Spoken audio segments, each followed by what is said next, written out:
We welcome tonight Linda Pretzman-Schlegel, who is a longtime resident of the Oley Valley and a longtime volunteer of the Oley Fair.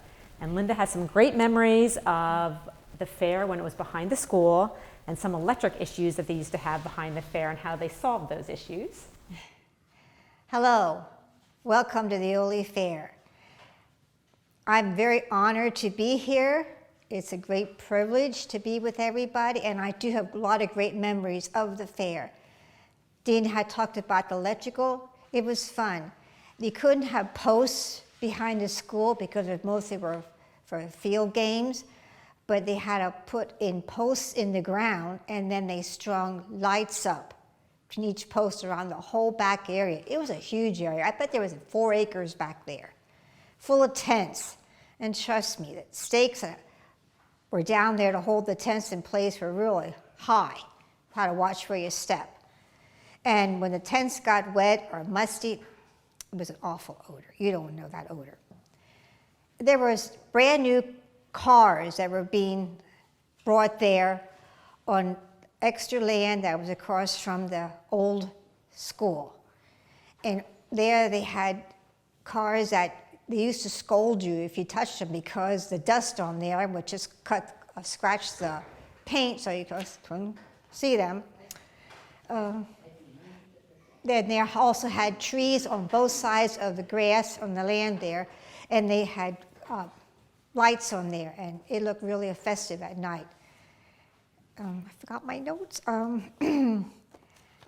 And one other thing, they always had brand new tractors there, John Deere, Ford, House Charmers, Farmals, and we were able to sit on them. Can't sit on them anymore. But that was a nice treat for all of us kids that saw them go on the fields and on the roads, and we got to sit on them. And that was just ideal. Okay, one more thing I want to add. In the 2-story brick building that was built in 1930, they were always beautiful, polished hardwood floors during the summer. The janitors worked very hard to get these sparkling for the first week of school. Then when the fair turned up, people scratched them, brought in dirty shoes, and that wasn't acceptable. And I think it's kind of one of the reasons why they moved out of the fair of the Oley school in the first place, because it just ruining everything, and the janitors had to work so hard to take care of them, restore them again. What do you remember about the bingo in the early days? It was over in the bingo building. That was a cinder block building that was built almost like the Fair Center, but much, I think, narrower and longer.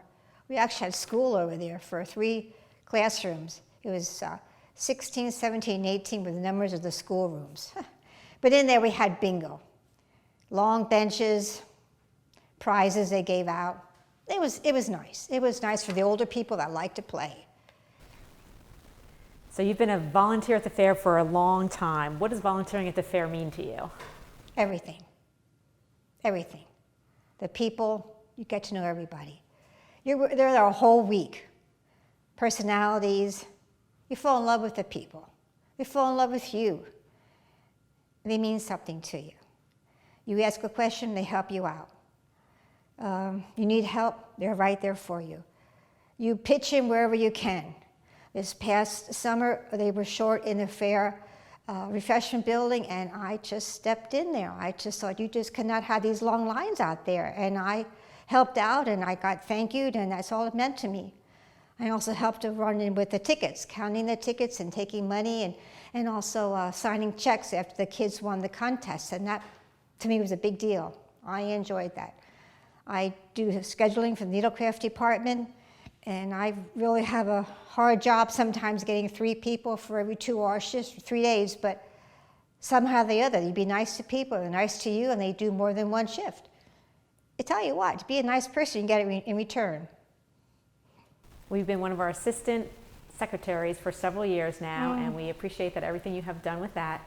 Has there been a favorite volunteer thing over the years, over all your years you've spanned at the fair? Has been one thing that has stood out to you as being your favorite thing you've ever done?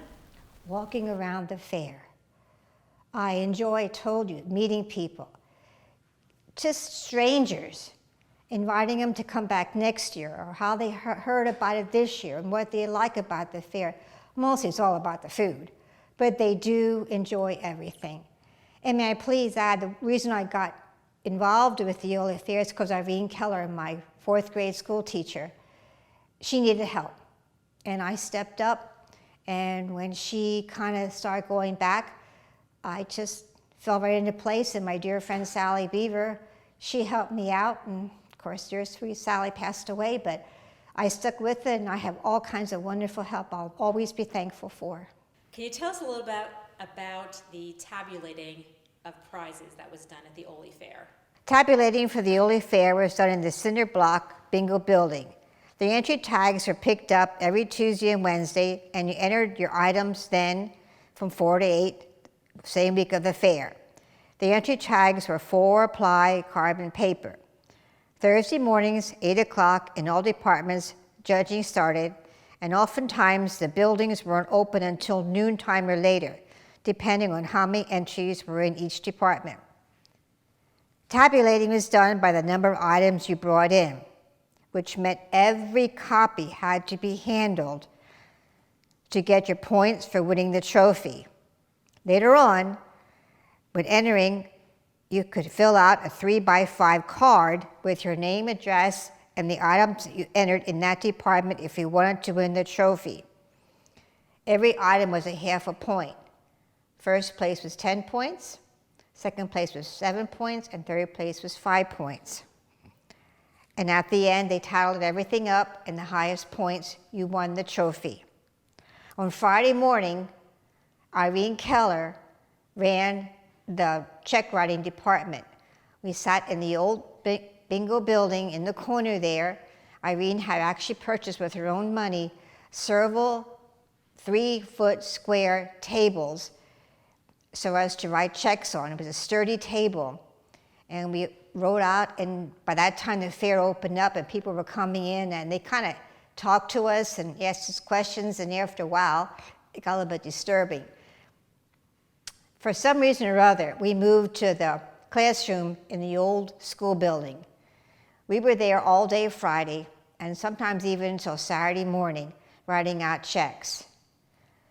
One of the greatest helpers was Shirley Fox, helping Irene Keller write these checks, and along with myself and Sally Beaver, and several other people who I really don't know their names. But it was an adventure, and it was a great time for the Oley Fair.